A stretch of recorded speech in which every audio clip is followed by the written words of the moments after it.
Naniniwala po si Good Government and Public Accountability Chairperson sa Kamara na si Chua na dapat suriin kung talagang naitayo o ghost projects lang ang mga flood control projects na pinondohan po ng pamahalaan. Sentro ngayon ng investigasyon ang mga tinayong flood control projects.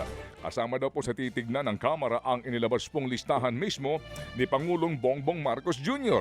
Tiniyak ko naman ni Chua na magiging bukas daw sa publiko ang mga magiging pagdinig ng kanyang komite sa issue.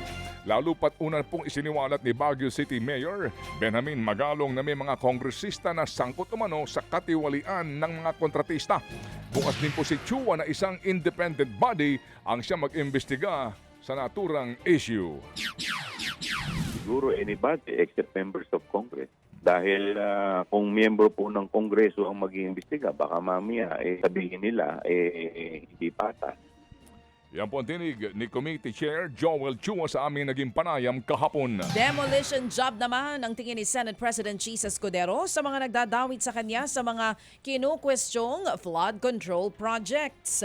Isa sa mga pinakamalaking contractor sa Sorsogon para sa flood control ang Centerways Construction and Development Incorporated.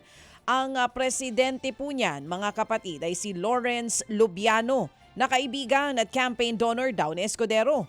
Base po sa datos, 44 flood control projects ang nakuha ng kumpanya ni Lubiano noong taong 2022.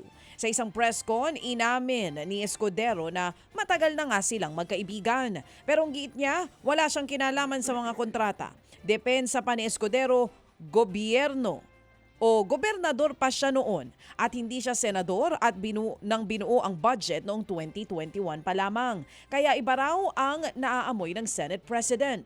Naniniwala si Escudero na mga kongresistang nasaktan sa aksyon ng Senado sa impeachment ang nasa likod nito. Samantala po naman kahapon, sinabi po ni Deputy Speaker Ronnie Puno ng Antipolo na dapat daw ipangalanan ni Escudero ang kanyang tinutukoy na siyang gumagawa ng demolition job laban sa kanya na mga miyembro daw po ng mababang kapulungan ng Kongreso. Sa ilang pang balita, muli ho namang binakbakan ng Palasyo ang panay biyahe ni Vice President Sara Duterte patungo po sa ibang mga bansa. Buwelta po ni VP Sara Duterte, hindi siya basta bumabiyahe dahil gusto niya lamang umalis. Siya daw po'y lumuluwas daw pa-abroad dahil hindi na daw natutuwa ang mga Filipino community sa ibang bansa sa nangyayari ngayon sa bansa. Hirito naman ulit ng Palasyo, hindi raw nakapagtataka kung mainis nga ang mga Pilipino. Lalo pat madalas daw nagtatrabaho ang Pangulo habang madalas po naman nawala ang Vice Presidente. Aminado ho naman si VP Sara na kasama sa kanyang pakay, sa kanyang pagbiyahe ang pagdalaw sa kanyang nakakulong na ama ngayon na nandoon sa The Hague, the Netherlands.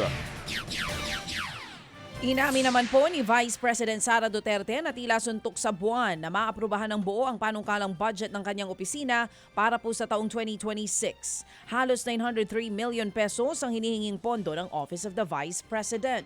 Ayon po kay VP Sara, malamang ay mauulit lamang ang nangyari noong nakaraang taon kung saan binawasan ng Kamara ang kanilang pondo.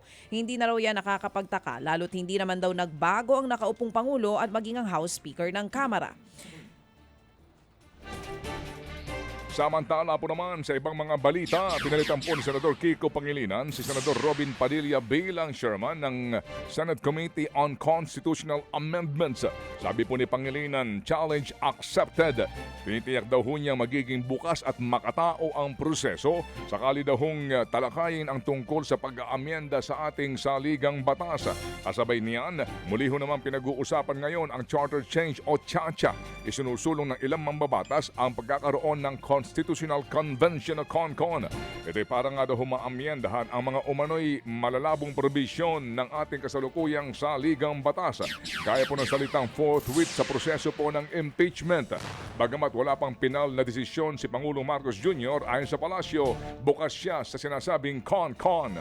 Samantala, pinuntirya naman daw talaga o puntirya raw talaga ng mga nagbangga ang barko ng China ang barko ng Pilipinas ayon po yan sa Armed Forces of the Philippines o AFP. Ang paliwanag po ni AFP Chief of Staff General Romeo Bronner. Kita sa video kung gaano kaagresibo ang mga barko ng China. Ayon naman po kay Senator Ping Lacson, 2 daw sa tauhan ng China Coast Guard ang nasawi dahil sa banggaan. Pero hindi pa ito kinukumpirma ng China at wala pa ring detalye ang AFP. Muli namang iginiit ng PCG na miscalculation ang nangyari sa parte ng China at walang kasalanan ng Pilipinas. Naghahanda na rin daw sila sa posibleng pagbabago sa tactical deployment ng China. Lalo't posible silang rumesbak matapos mapahiya sa international community dahil nga sa banggaan ng kanilang dalawang barko. Hindi po tayo nagpapataas ng tension dito sa West Philippine Sea. It has always been the People's Republic of China. At katulad nitong deployment ng warship, sila na naman po ang nagpapataas ng tension dito. And we are just on the receiving end ng mga ganitong harassment at bullying nila. Yan ang tinig ni Coast Guard for West Philippine Sea spokesperson Commodore J. Tariela.